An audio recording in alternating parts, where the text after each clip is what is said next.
इधर आ अंकिता, ला मैं तेरे बालों में तेल लगा दूं। देख तो कैसे बेजान से बाल होते जा रहे हैं तेरे।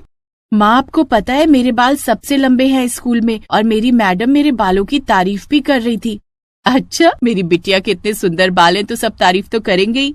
ये है सुमन, जिसकी एक 8 साल की बेटी है अंकिता। सुमन का पति जगदीश एक फैक्ट्री में नौकरी करता था। ऐसे तो रोज शाम को 7 बजे तक वो घर लौट आता था, लेकिन उस रोज रात के 11 बज गए थे और जगदीश अभी तक घर नहीं लौटा। इसी घबराहट में सुमन घर की दहलीज पर बैठकर अपने पति के आने का इंतजार कर रही थी। उसके मन में न जाने क्या क्या विचार आ रहे थे। तभी अंकिता आंखें मलते हुए आई। माँ, बहुत नींद आ रही है, बाबा कब आएंगे? बेटी तू सो जा, तेरे बाबा आएंगे तो मैं उनको खाना गर्म करके दे दूंगी, और तेरे बाबा के आने का इंतजार तो मैं भी कर ही रही हूँ, लेकिन वो अभी तक पता नहीं घर क्यों नहीं आए, फोन भी नहीं उठा रहे मेरा। तभी जगदीश का फोन आता है। हेलो, मैं कब से आपका इंतजार कर रही हूँ, कहाँ हैं आप? सुमन, मैंने अपनी फैक्ट्री की मालकिन से शादी कर ली है, अब मैं कभी नहीं लौटूंगा। ये आप क्या कह रहे हैं? अब हमारा क्या होगा? मैं अकेले कैसे अपनी बेटी की परवरिश करूंगी? वो मुझे नहीं पता, और न ही आज के बाद मुझे कभी फोन करना, समझी? ये कहकर जगदीश ने फोन काट दिया। सुमन के पैरों तले तो जैसे जमीन ही खिसक गई। क्या हुआ माँ? तुम्हारे बाबा ने हमें छोड़कर एक अमीर औरत से शादी कर ली, अब वो कभी नहीं लौटेंगे। ये सुनकर अंकिता भी रोने लगी, लेकिन फिर सुमन ने उसे हिम्मत दी और गले से लगा लिया। मत रो अंकिता, मैं हूँ न मेरी बच्ची तेरे पास। ऐसे ही समय बीता। सुमन अब दूसरों के घरों में काम करके अपनी बेटी की पढ़ाई का खर्च उठाने लगी, साथ ही उसकी जरूरत की हर चीज लाकर उसे देने की भी कोशिश करती। माँ देखो ना, मेरे बालों का शैम्पू और तेल दोनों खत्म हो गए हैं। ठीक है बेटी, मैं शाम को काम से लौटते वक्त लेती आऊंगी। अपनी माँ की हालत देख अंकिता ने हमेशा से ठान लिया था कि अब वो शादी करेगी तो अमीर लड़की से ही करेगी, ताकि गरीबी के कारण जो दुख उसकी माँ को झेलना पड़ा वो उसे ना झेलना पड़े। अंकिता ने 12वीं करते ही नौकरी शुरू कर दी, जिसके साथ वो आगे की पढ़ाई भी करने लगी।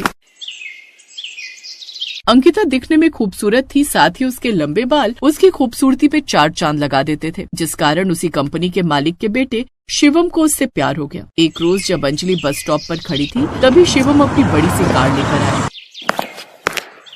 आया। इफ यू डोंट माइंड, क्या मैं आपको लिफ्ट दे दूं? सर आप? जी ऑफ कोर्स सर। दोनों रास्ते भर एक दूसरे से बातें करते रहे। अब तो ये रोज का हो गया। अब अंकिता को भी शिवम से प्यार होने लगा। शिवम में तो वो सारी खूबियां हैं जो मुझे मेरे पति में चाहिए। हैंडसम होने के साथ साथ अमीर भी है और मुझसे प्यार भी करता है। इधर सुमन को अब अंकिता की शादी की चिंता सताने लगी। अब मेरी रानी बिटिया बड़ी हो गई। कमला काकी है ना, उन्होंने एक रिश्ता बताया तेरे लिए। लड़के की दुकान है कपड़ों की, बोल तो बात करूं। माँ मैं क्या दुकान वाले से शादी करूंगी? कितनी बार कहा है मुझे अमीर घर के लड़के से शादी करनी है। अमीर घर में शादी करनी है, जानती भी है कितना दहेज देना पड़ेगा, और ऊपर से वो हम गरीबों से रिश्ता जोड़ेगा क्या? एक लड़का है मेरी नजर में जो अमीर भी है और हमसे दहेज भी नहीं लेगा। हाँ, कौन है वो लड़का?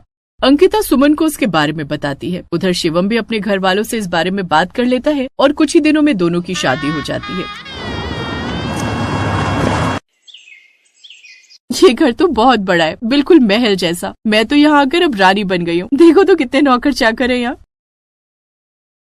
अब तो अंकिता महंगे कपड़े, महंगे जूते पहनती और खूब पैसे उड़ाती। इस महीने कश्मीर तो अगले महीने गोवा, वो हर महीने कहीं न कहीं घूमने जाती रहती। ऐसी उसकी शादी को 1 साल बीत गया, लेकिन वो इस बीच मुश्किल से 1-2 बार ही अपने घर गई। दूसरी तरफ सुमन अब बहुत बीमार रहने लगी थी, जिस कारण वो कभी कभी काम पर जा पाती तो कभी नहीं, जिस कारण उसकी मालकिन उस पर खूब गुस्सा करती।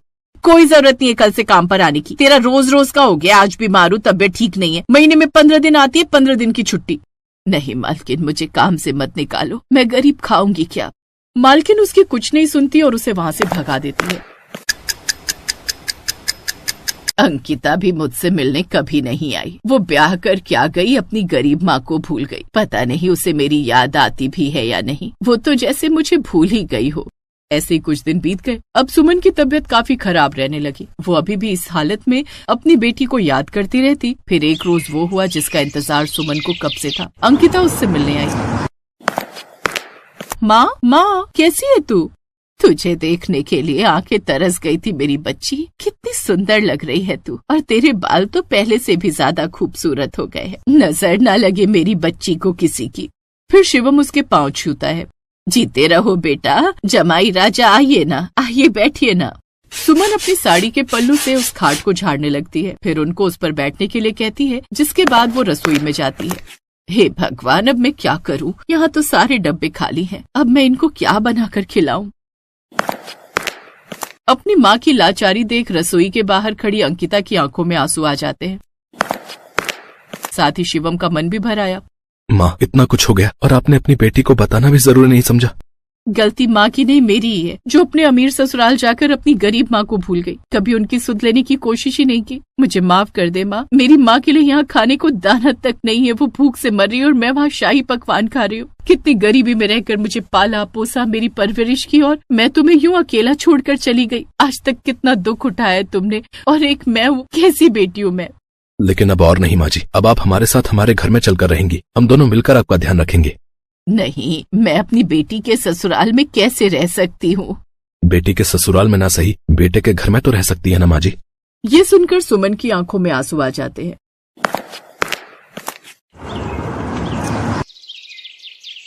अब वो शिवम और अंकिता के साथ रहने लगती है, जिससे अब उसके सारे दुख दूर हो जाते हैं। अब वो दोनों उसकी खूब देखभाल करते हैं और उसके साथ खुशी खुशी रहने लगे।